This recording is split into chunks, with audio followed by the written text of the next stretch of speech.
Buenas tardes. Bueno, gracias, señor presidente. Muy amable. Bueno, antes de empezar, quiero hacer una aclaración, y es en el sentido de que este no es un debate para, como nos dicen en la otra orilla, para destruir a las Fuerzas Armadas. Al todo lo contrario. Las Fuerzas Armadas se están autodestruyendo en este momento. Ellas mismas se están destruyendo, con todos los escándalos de corrupción, de interceptaciones ilegales. Lo que queremos es salvarlas. Y para uno salvar tenemos que tener un tanto de autocrítica. Y esto es lo que estamos haciendo, de permitirle a las Fuerzas Armadas que puedan tomar acciones sobre las personas que están actuando mal al interior de esta institución, y que en lo posible podamos volver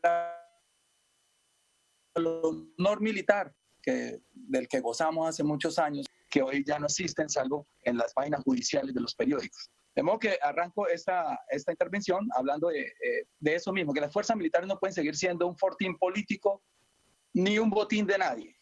Y aquí yo quiero, por favor, pedirle al señor secretario si me permite compartir la pantalla para hacer mi presentación. Compañeros de la parte técnica, por favor, colaborarle al senador en su exposición. Está un miembro de mi UTL. Está habilitado, estoy en línea con ella. Ok, gracias. Bueno, entonces les decía que nos da mucha lástima ver tantas carreras perdidas, tantos generales. No estamos hablando de uno, de dos, ni de tres, de muchísimos generales, muchísimos coroneles que ven sus vidas perdidas porque esa falta de control y esa locura por el dinero que se está viviendo al interior de las Fuerzas Armadas está destruyendo a la institución. Y nosotros pues venimos a eso, a poner los puntos sobre las IES para que se tomen más cartas en el asunto. Yo voy a empezar haciendo un breve recuento de lo que está pasando, que ya de esto ya muchas personas saben, pero hay gente que está conectada a las redes que no está enterada de todo lo que pasa, y tal vez van a ver muchas cosas obvias, pero arranco por acá. ¿Pueden por favor poner la diapositiva? ¿Qué pasa acá? Bueno, voy a arrancar por si me alcanzan. Estoy en la número 3 y es como, aquí muestro una gráfica de cómo el mundo ha venido desacelerando la inversión en gasto militar a partir de los años, mitad de los años 60, una caída libre de la inversión en el gasto militar. Solamente en los años 80, me imagino que es con la llegada del señor Reagan y la señora Margaret Thatcher, y la llegada de todo este ímpetu del neoliberalismo tuvo una pequeña ascenso en la inversión, pero a partir en defensa a nivel mundial ha venido bajando sostenidamente. Menos, ahí viene donde, en Colombia. En Colombia, esta gráfica, que no la hemos podido mostrar, allá ya parece que está acá mi asesora. En Colombia estoy en la gráfica número 3, Carolina, en la siguiente. En esta gráfica, ahí podemos ver cómo en Colombia ha sido un proceso contrario, desde los años 70 hasta nuestros días, la número 3, esa es la 4. De los años 70 hacia nuestros días, la inversión en defensa ha venido incrementándose. Por citar solamente el caso de este año, estamos en un presupuesto de 35 billones, 19 mil billones, 4,34 más que en 2019. Y es el gasto en defensa más alto de la zona. En Latinoamérica, el promedio de inversión con respecto al Producto Interno Bruto es de 1.3, mientras que en Colombia es de 3.2 del Producto Interno Bruto. Y en la OCDE es del 2,1 y Colombia tiene ese nivel de inversión del 3,2. Para citarles algún referente, la Unión Europea invierte el 1,4 de su Producto Interno Bruto en defensa. Es decir, que el gobierno Duque en los últimos 2 años incrementó el gasto militar por encima de la inflación y del mismo crecimiento económico. Y hoy por eso en la OCDE somos el número 1 en gasto de orden público y el número 4 en gasto militar. En la siguiente gráfica, ahora sí vamos a la 4, ahí vemos cómo los países referentes que han tenido, digamos, procesos de paz de hace un tiempo para acá, digamos desde los años 2000, digamos los de este milenio, han bajado sus presupuestos de inversión, menos Colombia. Por ejemplo, Sudáfrica tuvo un proceso de paz, disminuyó del 2,6 al 1,8 la inversión en su Producto Interno Bruto con respecto al...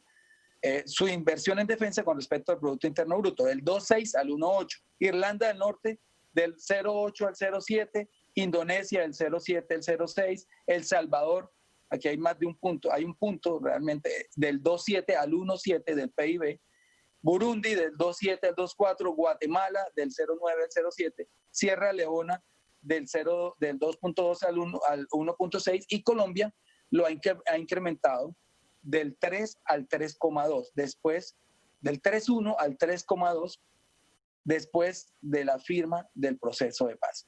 Y aquí vemos en la quinta gráfica cómo se le asigna ese presupuesto a las Fuerzas Armadas y el Ejército, que es el tema del debate hoy, tiene el 23% de todo el presupuesto nacional. Y acá estamos haciendo, estamos viendo que las cajas de retiro y los sueldos de retiro son un gasto muy importante. ¿Y por qué lo mencionamos aquí? Más adelante lo vamos a ver cuando veamos cómo a todos estos generales inmiscuidos en procesos de corrupción nunca se les despide, sino que se pasan a uso de buen retiro y esa caja sigue creciendo a niveles que muy pronto pueden ser insostenibles, de 7, 8 billones de pesos. Entonces, vamos con los 2 puntos que me atañen, que es las interceptaciones ilegales y el punto de la corrupción. El primero es el de las interceptaciones ilegales. Y acá revivimos un poquito la historia, la gráfica 7, para recordar el tema de las chuzadas. Y esto simplemente para significar que esto no es nuevo, que esto se viene presentando de mucho tiempo atrás, que hay una sistematicidad en la manera en que se persigue a los líderes sociales, a los periodistas y a los políticos de la oposición. Entonces estamos rememorando el capítulo de las chuzadas durante el gobierno de Uribe y vemos en los recuadros a 4 de las personas que fueron a dar a la cárcel por este caso. 2 de ellas, directores del DAS, nombrados directamente por el presidente, y una de ellas un subdirector y el secretario, Bernardo Moreno, secretario de la presidencia, nada menos. María del Pilar Hurtado fue condenada a 14 años y Bernardo Romero a 8 años. Vamos a la siguiente gráfica. Entonces, vemos cómo la institucionalidad ha sido usada una y otra vez para hacer interceptaciones ilegales. Y ahora vamos, en ese capítulo de seguir reviviendo nuestra historia, a otro capítulo que fue el de Andrómeda, en el que en el año 2014 el ejército utilizó como fachada un local comercial en el barrio Galerías y no era más que una fachada para tener allí un centro de espionaje contra el proceso de paz. Y en ese momento pues fueron chuzados políticos de la oposición, altos funcionarios de la Policía Nacional y la Fiscalía, negociadores del gobierno en los acuerdos de paz de La Habana y el correo privado también del entonces presidente Juan Manuel Santos. Y rápidamente hago un paso por la línea de tiempo. Digamos que más allá de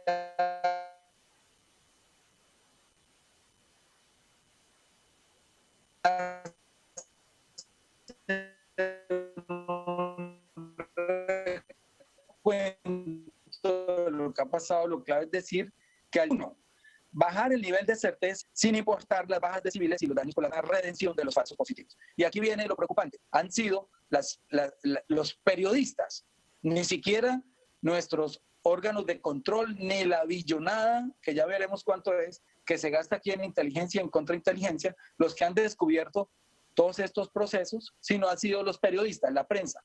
Primero el New York Times y ahora veremos cómo la revista Semana también. Entonces se querían, dentro de esas nuevas directrices que impartió el general Nicasio Martínez, bajar el nivel de certeza de las operaciones del 85 al 60% para duplicar las bajas con actas de compromiso por comandancias, que a su vez justificaba los altos presupuestos de seguridad y que lleva a estimular los falsos positivos. Se habló incluso de alianza con grupos al margen de la ley para dar resultados. Las chuzadas del año 2019 se ordenaron para perseguir a los militares que denunciaron las órdenes de Nicasio y para tapar y proteger a Nicasio Martínez. Es decir, los generales buenos, que los hay, los coroneles buenos, que los hay, son los que han tenido que huir. Y ahora les muestro el caso de uno que está escondido, porque no comulgar con la corrupción dentro del ejército se ha convertido en un delito dentro de esa institución. Y eso es inaceptable para nosotros, para cualquier demócrata. El proceso de paz cambió a los militares y los dividió, y eso explica por qué chuzaron y persiguieron ciertos sectores de la fuerza pública que no querían volver a prácticas criminales que se querían revivir. Por eso tenemos que defender a los militares honestos, a los que denuncian, a los que no quieren ser criminales ni aliarse con criminales. Ahí estamos viendo el caso de Atila 1, Atila 2, de soldados que fueron despedidos por no obedecer órdenes de asesinar a una muchacha, a una joven.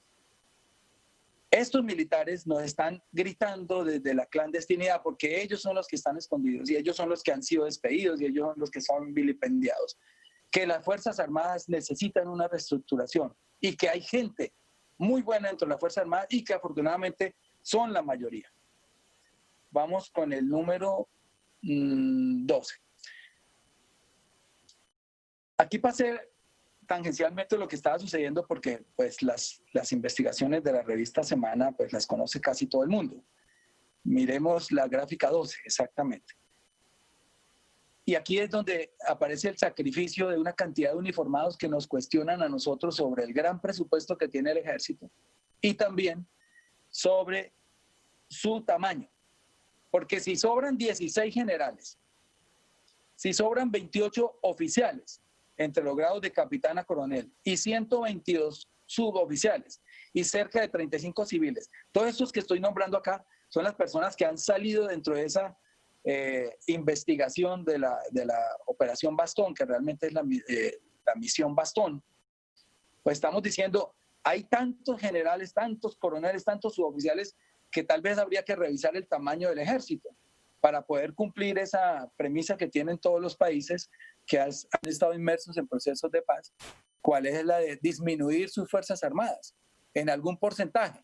Obviamente que persisten en Colombia muchos desequilibrios de violencia y muchas macrines y todavía se siguen aumentando las disidencias de las FARC por el incumplimiento del gobierno del mismo proceso, entre otras cosas, más los que nunca se quisieron desmovilizar. Y esto no, digamos, no quiero decir que sea factible adelgazar mayoritariamente las Fuerzas Armadas. Al contrario, mantener lo que hay, pero con efectivos que estén trabajando contra la delincuencia, contra el narcotráfico, contra las disidencias y contra los grupos que están desestabilizando la paz en Colombia. No contra nosotros, no contra los políticos de oposición, no contra los periodistas colombianos y extranjeros, no contra el líder social ni contra el líder sindical. Ahí es donde hay que hacer esa revisión. Tenemos que decir que esta misión arrancó por una petición de la OTAN. Aquí vuelve la burra al trigo, como dicen los abuelos.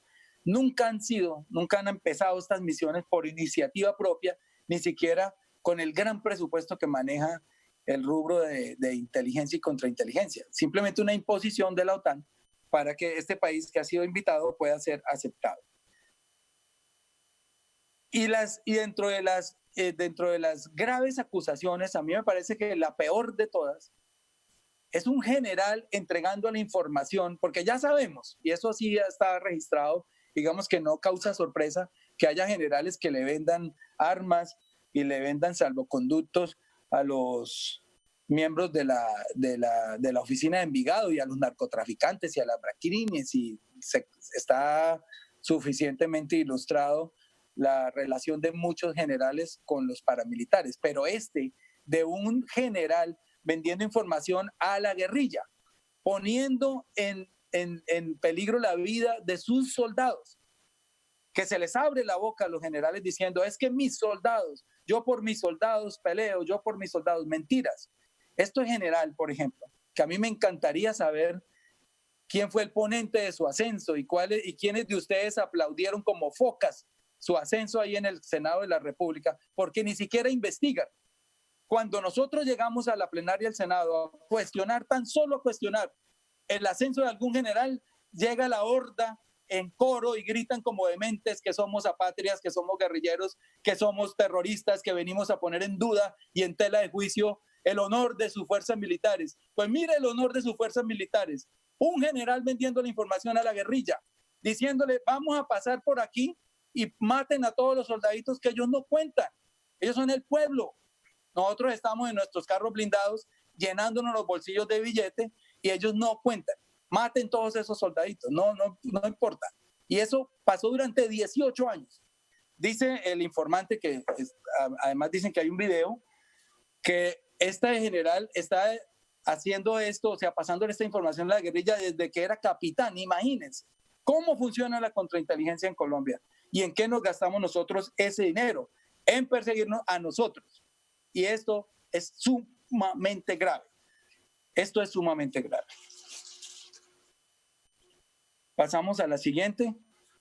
¿Y ahora qué va a pasar con estos militares presuntamente corruptos? Toca decir presunto.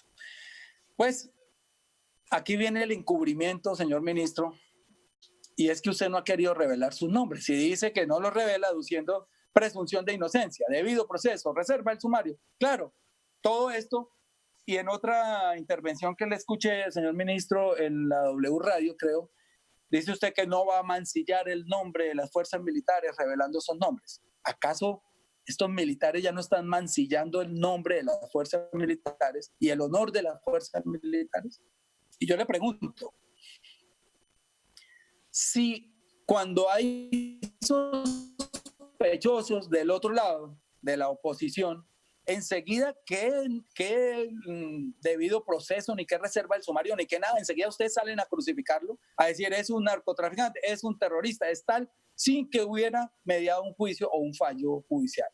¿Por qué no nos dan los nombres de estos generales? Colombia necesita saber los nombres de estos generales, sin decir que son culpables, pero sí que están sindicados. Y yo creo tener la respuesta a ese silencio, a esa solidaridad de silencio. Y no es otra cosa que el miedo que tiene toda la institución, porque los generales han sido muy inteligentes y los coroneles, de empezar a pisarle las colas a otros y a otros y a otros, para que en el momento en que se presenten estas cosas, poder decirle, a mí no me echan, yo de aquí no salgo como un perro o le cuento a todo el mundo lo que sé. Y aquí hay muchas cosas que saben los generales y hay muchas cosas que saben los coroneles. Y eso es lo que ustedes no quieren que se sepa. Por eso salen por la puerta ancha diciendo uso de buen retiro y le damos todas las prerrogativas, todas las pensiones, y no importa que el fondo de pensiones se quiebre, pero todos van a uso de buen retiro, porque aquí en ningún militar se le saca como es debido cuando infringe la ley, que es un despido, como uno despide a cualquier persona que está robando o matando. Todos salen por la puerta ancha. Es una puerta bastante ancha realmente. Entonces, ¿qué va a pasar con estos militares? Aquí yo estaba mirando para 2020 en naranja, la caja de retiro y sueldos del retiro de fuerzas militares tiene 6,3 billones. Mindefensa, 8,1 billones. Y bueno, la policía es otro cuento ya. Entonces les mantienen el grado militar, que eso no es ni una sanción ni un despido. El retirado pasa a ser parte de las reservas activas. Mantienen el derecho a la pensión de retiro, seguridad social, bienestar, creación, etc. Todo se les mantiene. En la siguiente, por favor.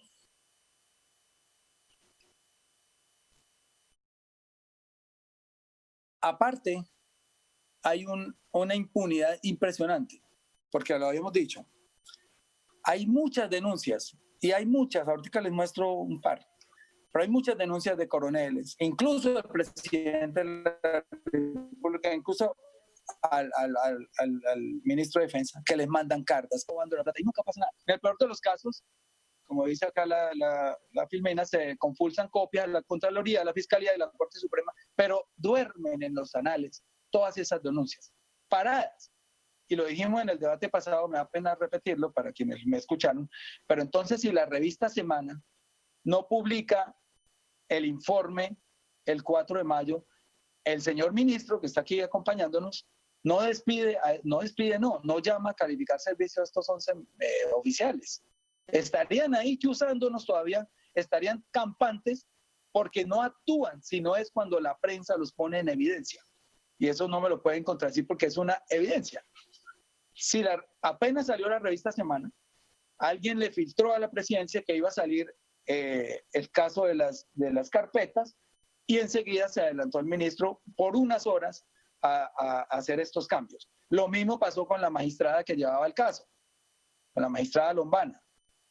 Apenas se publicó la presidencia,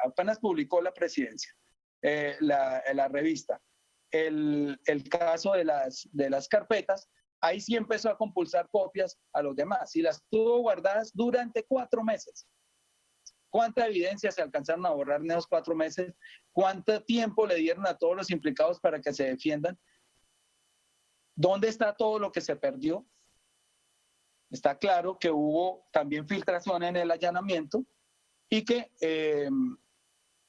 hubo filtración en el allanamiento y mucha gente dentro de esa guarnición militar en Facatativá tuvo tiempo de borrar los discos duros con mucha información. Vamos al cuadro 17, que es de lo que acabo de hablar.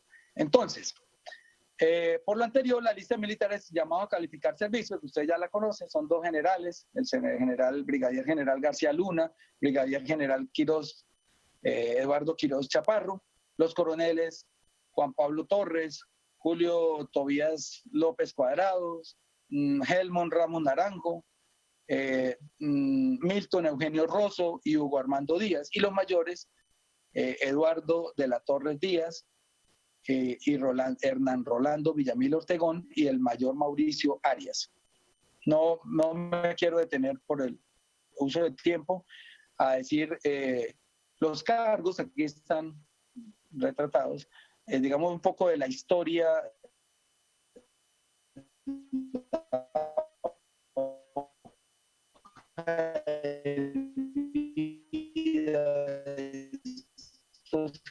generales, porque quiero pasar al tema que es el punto 2, que está aumentando la corrupción. Y para mí, lo que hemos indagado, porque quiero decirles que hemos hablado con oficiales que obviamente nos piden reserva de su nombre, pues no hay otra cosa aquí que una pugna, porque vienen los gastos más grandes, que son los de las compras de las baterías antiaéreas y las compras de los aviones. Esos dos son gastos billonarios. Estamos hablando de más de $1.000 millones en esas compras. Y ahí quieren participar. Y todas estas zancadillas, estas denuncias que se han hecho unos con otros, es para mirar quién se queda con la comandancia del ejército, quién se queda con el poder para decidir en esta compra billonaria. Y lamento mucho que no estén aquí que no hayan venido ni el procurador ni el contralor, porque esto sí tiene que ver con ellos. Tiene que haber lupa sobre estos contratos, porque si ya estamos viendo que está corrompido el estamento militar a nivel de generales, pues estas compras no pueden seguir siendo objeto de casi impunidad. No hay ni siquiera control previo en estas compras, porque la mayoría se hacen con gastos reservados, la mayoría se hacen apelando a que son gastos secretos del Estado, y en este monto no podíamos tolerar ese nivel de desidia en la revisión de las cuentas. Hemos visto, aquí también narramos cómo varios oficiales han estado conectados. Eso va a ser objeto de otro debate que vamos a hacer sobre el narcotráfico. Cómo muchos generales están inmiscuidos con personas dedicadas al narcotráfico. La revista Semana nombra solamente a uno, a quien el Ñeñe Hernández, el narcotraficante que colaboró en la campaña del señor Duque, le regaló 300 reses y que corrió a sacarlas cuando supo que iban a hacer un allanamiento con fines de extinción de dominio de esos predios. Pero vamos ahora con un caso que yo tengo acá, que lo quiero, no quedó retratado dentro de la presentación, porque me llegó a última hora, pero es una pregunta, señor ministro, casi una denuncia que hago yo. Y es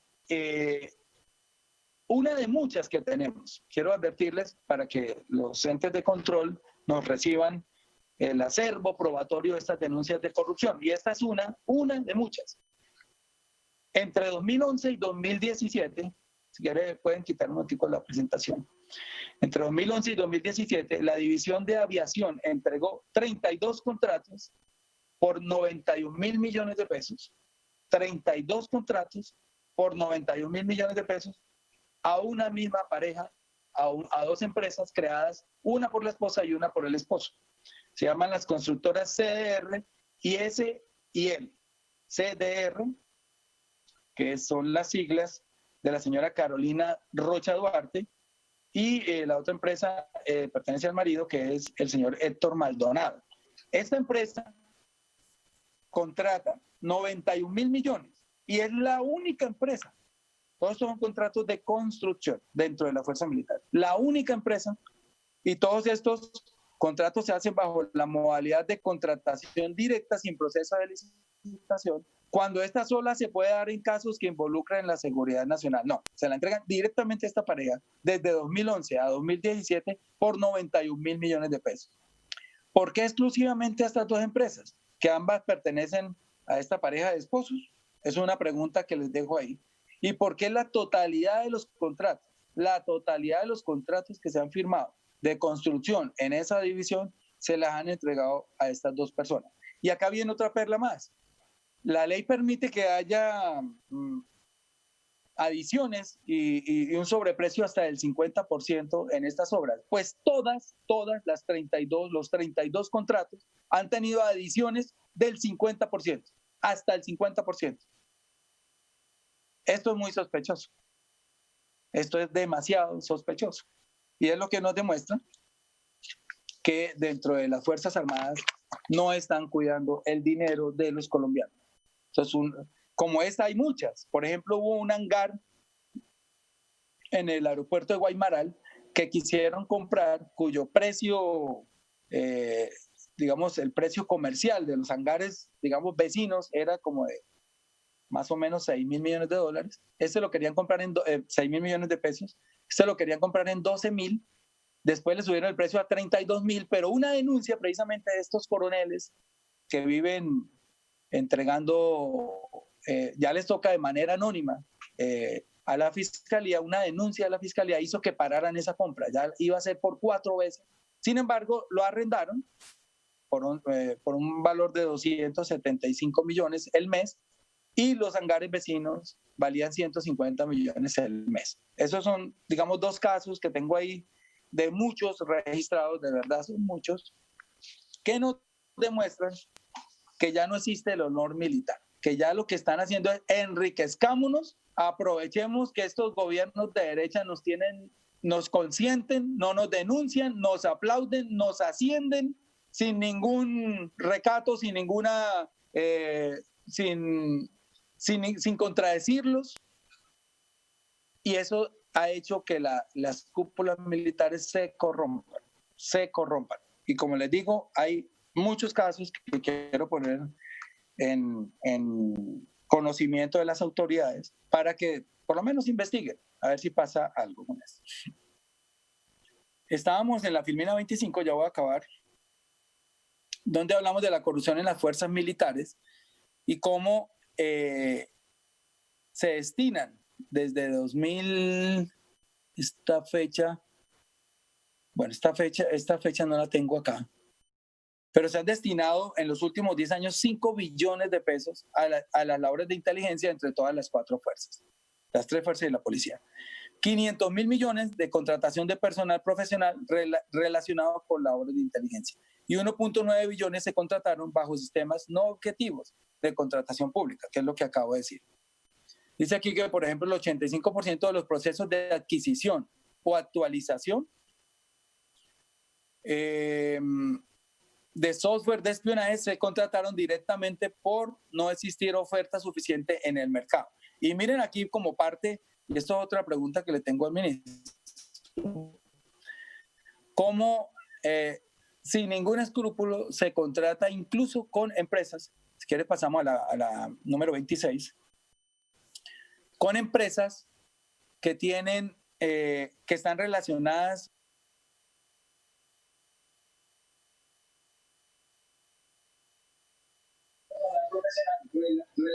Senador Gustavo Bolívar, ¿cuánto tiempo necesita, Gustavo? 10 minutos más.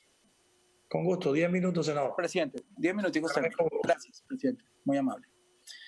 Estaba hablando de la empresa Procálculo. Tiene una sucursal en Panamá, una en Colombia, y es la gestora nada menos que el sistema de mapeo de información, digamos que es el cerebro que maneja la inteligencia militar, y está domiciliada en Barbados, que es un paraíso fiscal. Entonces, una de las preguntas es, ¿está permitido, señor ministro, contratar con empresas que tienen que ver con paraísos fiscales? Esa es una de las preguntas que le tengo. Y otra, mirando, saliéndome un poco de esta gráfica, pero antes de que se me olvide, es por qué ninguno de los altos oficiales ha publicado su declaración de renta de acuerdo con la ley 2013 que aprobamos el año pasado. Si hasta donde sabemos esta ley no tiene excepciones. Puede que yo esté equivocado y puede que ellos tengan otro régimen, pero todo funcionario público está obligado a mostrar su declaración de renta. Y si ellos tienen corona, pues ya es hora de que nosotros como senadores o le hagamos una reforma a esta ley para obligar también a los militares a presentar su declaración de renta. Parece que es lo más lógico, natural y sano para Colombia. Pasamos a la siguiente, que es algo de lo que ya había hablado, y son las maniobras de ocultamiento para no investigar las interceptaciones ilegales. Entonces, el 18 de diciembre allanan las instalaciones del ejército y hasta el 1 de mayo, cuando Semana publica las carpetas, permanece información. Y ya lo había dicho, la magistrada compulsa copias al ejército. Bueno, entonces vamos a la siguiente, esa ya la había hablado. Preguntas que quedan sueltas. ¿Por qué 4 meses después la magistrada Lomana envía la información a la Fiscalía y a la Procuraduría? ¿Por qué no antes? Si no aparece la publicación de Semana, ¿siguen guardadas? La respuesta es casi que sí, totalmente sí. No pueden coincidir la publicación de Semana con que todos ese día les dio por echar a los militares, por compulsar copias a la Fiscalía y a la Procuraduría. Y una denuncia muy grave de la columnista de Semana, María Jimena Buzán, en el sentido de que la magistrada salía de la Procuraduría a encontrarse con los militares. Y es una pregunta para el ministro, si sabía de estas reuniones del alto mando militar con la magistrada que los investiga, o que los investigaba.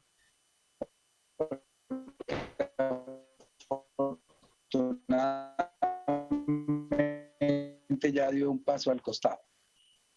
Entonces, ¿dónde están los responsables políticos? Siempre en Colombia pasan cosas y lo vemos. Por ejemplo, en las chuzadas de Andrómeda, en las chuzadas del gobierno Uribe, nunca hubo los responsables políticos. Siempre se llega al mando medio, siempre se llega al que se inmola, pero nunca se llega a las cabezas. Entonces, aquí pasan 2 cosas muy graves. Una, si el presidente sabía o no sabía. Y en ambos casos la respuesta que sea es grave. Porque si no sabía, pues estamos ante un presidente que no tiene control sobre sus Fuerzas Armadas. Eso es muy grave. Y si sabía, pues estamos ante un presidente que encubre a sus Fuerzas Armadas, como puede pasar en Venezuela también. O sea, no es exclusivo. Tengo aquí una carta del coronel Amortegui, que en ese momento está escondido, en la que el 4 de diciembre de 2019 pone en conocimiento de hechos de corrupción en las unidades de inteligencia y contrainteligencia al presidente de la República y al señor Nicasio Martínez. Y él me dice que se entrevistó con Nicasio Martínez y a partir de esa entrevista se le acabó la vida. Hoy está escondido el coronel Amortegui y teme por su vida. Y la hago pública acá para que en caso que le suceda algo, pues ya sabemos esas represalias de dónde vienen. Este panfleto de la derecha le apareció en el escritorio y era un panfleto amenazante diciendo cómo las autodefensas iban a eliminar a todos los militares que estuvieran poniéndose del lado de lo que estaban haciendo ellos, de las denuncias, y poniendo en tela de juicio a los grandes generales de la República.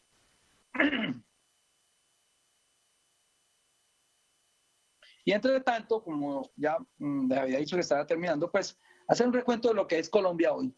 Colombia hoy es un país que ha regresado a la violencia, como lo dijo el expresidente Mujica, es un pesar, es un delito que hayamos tenido en las manos un proceso de paz para consentirlo, para cuidarlo, para implementarlo, y lo hayamos destruido de esta manera para que empujar de un lado el guerrillero a la guerrilla de las disidencias nuevamente, y para que darle alientos a los grupos paramilitares que hoy, como siempre, son solamente grupos de narcotráfico. Entonces, ¿a qué vamos? Colombia otra vez desangrándose, como si nos gustara la sangre. No nos valieron 74 años desde que murió Jorge Eliezer Gaitán a hoy, 72 años. De derramamiento de sangre por periodo, el periodo de la violencia, el periodo de las guerrillas campesinas, el periodo de las FARC, que fue de más de 50 años.